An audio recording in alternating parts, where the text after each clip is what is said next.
സുധിയുടെ കൂടെയൊക്കെ വർക്ക് ചെയ്തിട്ടുള്ള ഒരു വ്യക്തി കൂടിയാണ് ആലിസ് ക്രിസ്റ്റി എന്ന് പറയുന്നത്.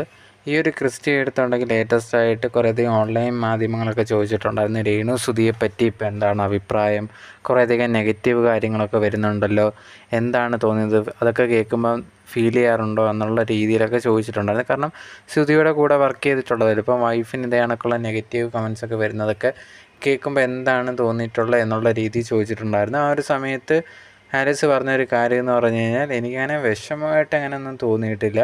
പക്ഷെ എന്നിരുന്നാൽ പോലും അത് അവരുടെ ലൈഫാണ്, അവരെന്താണ് ചെയ്യണം എന്ന് വിചാരിക്കുന്ന അവരുടെ ലൈഫിൽ അവരിഷ്ടമുള്ള ചെയ്യും. എന്തിനാണ് ആവശ്യമില്ലാതെ ഇതേ കണക്ക് അവരെ ഓരോന്ന് പറയുന്നതെന്ന് തോന്നിയിട്ടുണ്ടായിരുന്നു. പിന്നെ മെയിനായിട്ട് എനിക്ക് തോന്നിയിട്ടുള്ളൊരു കാര്യം സുധിച്ചേട്ടൻ്റെ കാര്യമാണ്. കാരണം ആവശ്യമില്ലാതെ ഇങ്ങനെ ഓരോ പ്രശ്നങ്ങൾ വരുമ്പം സുധിച്ചേട്ടൻ്റെ പേര് ഇതിലേക്ക് വലിച്ചിഴയ്ക്കുന്നതായിട്ട് കാണുന്നുണ്ട്. അത് കാണുന്ന സമയത്ത് ഭയങ്കരമായിട്ട് വിഷമമുണ്ട്.